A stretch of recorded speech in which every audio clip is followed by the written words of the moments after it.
Hey guys, so a couple things before we get started. I'm currently in the process of dyeing my hair. That's why it looks weird right now. So just be patient with me with that. Two, I finally got something to keep me from losing my glasses all the time between takes. Because they can't just fall off. And three, I got a new phone. So I am able to record more without having to record, stop, upload, and then have to delete that upload and then redo the entire process because I don't just have an hour to record. And that's actually good because I have more storage now thanks to my new phone.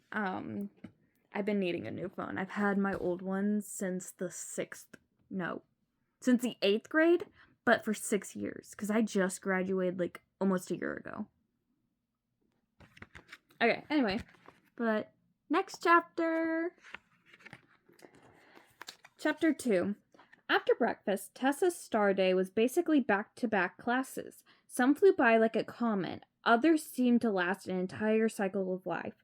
So much of what the professors taught had already been covered in the special Star Darlings class. Tessa's final class before Star Darlings lessons was Wish Fulfillment, taught by Professor Eugenia Bright. Usually Tessa paid attention to Professor Bright's lessons. The teacher was warm and engaging and cared about each student. Besides, Tessa wanted to raise her grade. That day, Professor Bright was lecturing about wish fulfillment history, how Starlandians had first discovered their connection to Wish World.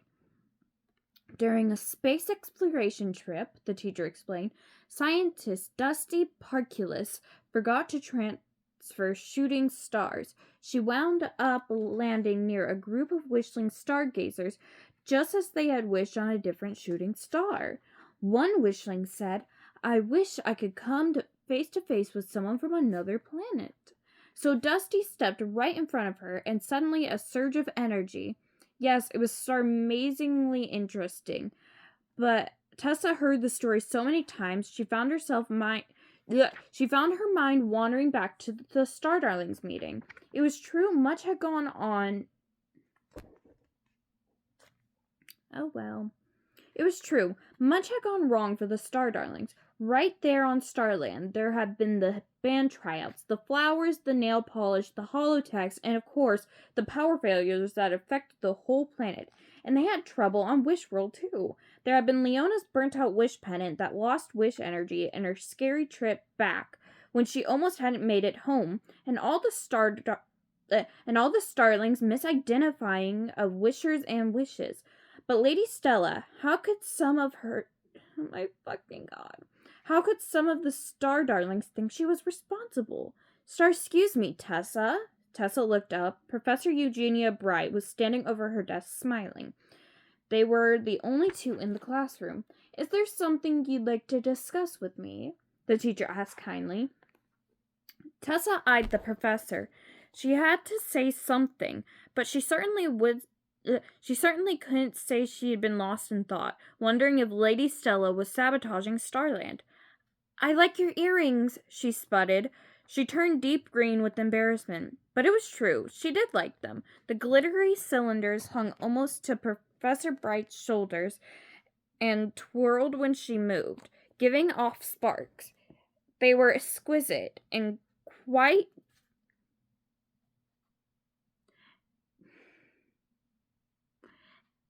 they were exquisite and classic and must have come from Starland's most acclaimed jewelry store, Starriers, which the rich and famous shopped. Where the rich and famous shopped. Oh my god, what is happening tonight? I'm either too tired to think or the bleach is running to my brain. I'm kidding. We didn't put any bleach near my roots. Professor Eugenia Bright lowered her voice. I found them at the Brilliant Bargain basement in Old Prism. Sure, it's a tourist town, but you can still find amazing deals there. Tessa laughed and stopped worrying about Lady Stella and the Star Darling problems, at least for the moment. That afternoon, Tessa joined the Future Farmers of Starland After School Club. They visited a new colony of glitter bees at the foot of the Crystal Mountains, and it was well worth the trip, Tessa thought on the way back. One delicate comb in particular was Star Mendes, as big as a star car. Plus she even managed to bring some of the sweet liquid back to campus. It was starrific for baking.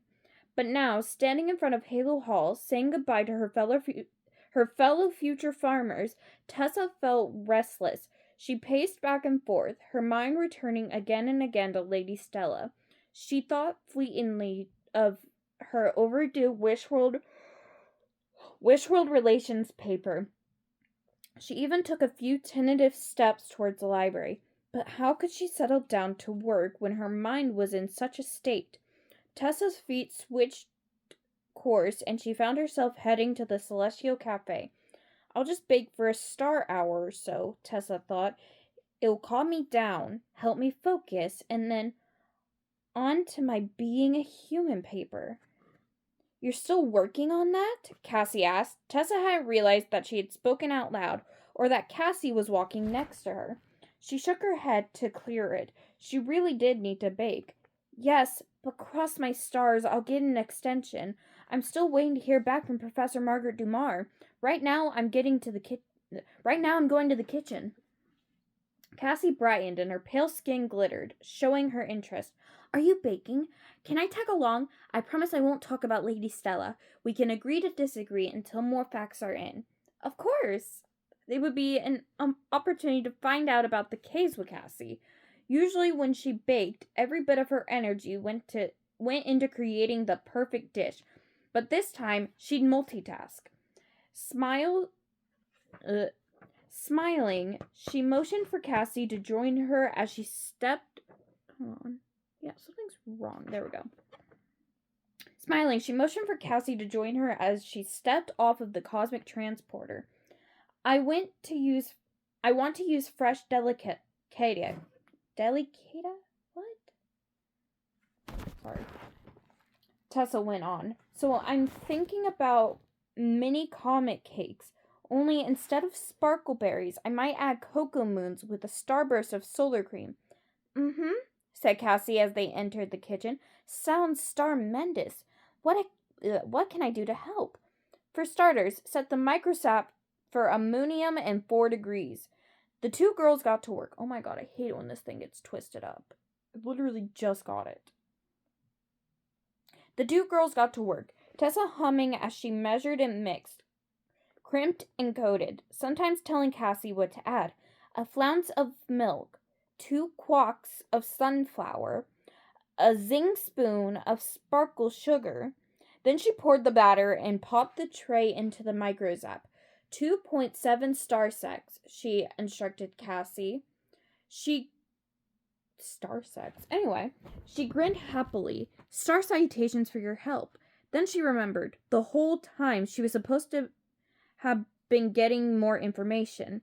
Before she could say anything else, the comet cakes were ready. There were 12 mini comet cakes, 1 for each star darling.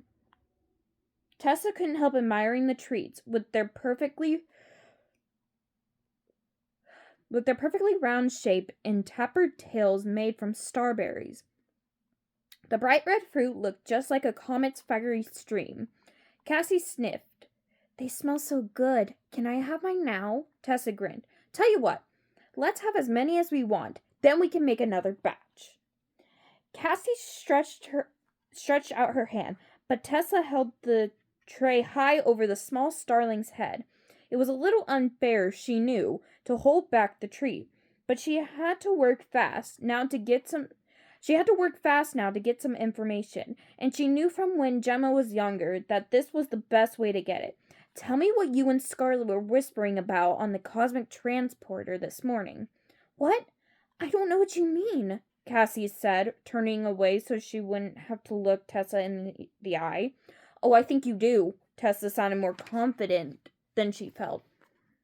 I distinctly heard you say star caves, and I bet you two are convinced those caves have something to do with your Lady Stella suspicions.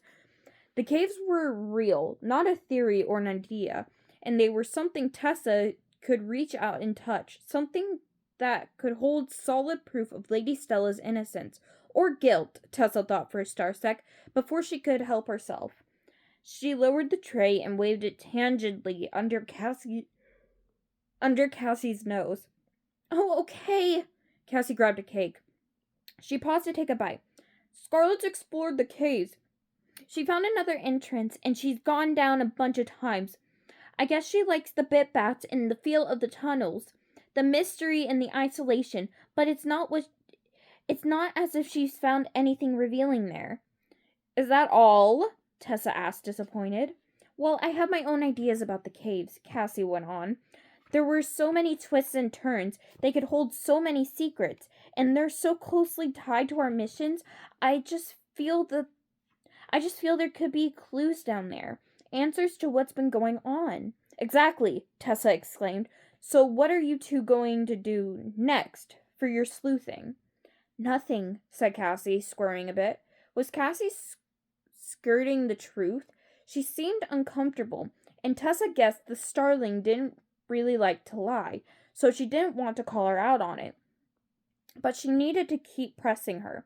The next time Scarlett explores the caves, we should go too, Tessa said. We may spot something she's missed. Tessa gave a little shudder. Really, the last thing she wanted to do was trek those damp, spooky tunnels. Going with the Star Darlings to their special wish cavern was one thing, but just roaming around unescorted was a galliope of an entirely different color. Meanwhile, Cassie had polished off 4 comet cakes and was reaching for a 5th. Well, I can ask her. I have no idea what she'll say, though. And there is no way we can go alone. We don't even know how to get in. Cassie popped the round cake into her mouth and sighed. These are really good, Tessa. I wish I could bake like you. You can, said Tessa. You already watched me once, so this time, when I bake, holovid me with your stars app and use it for reference.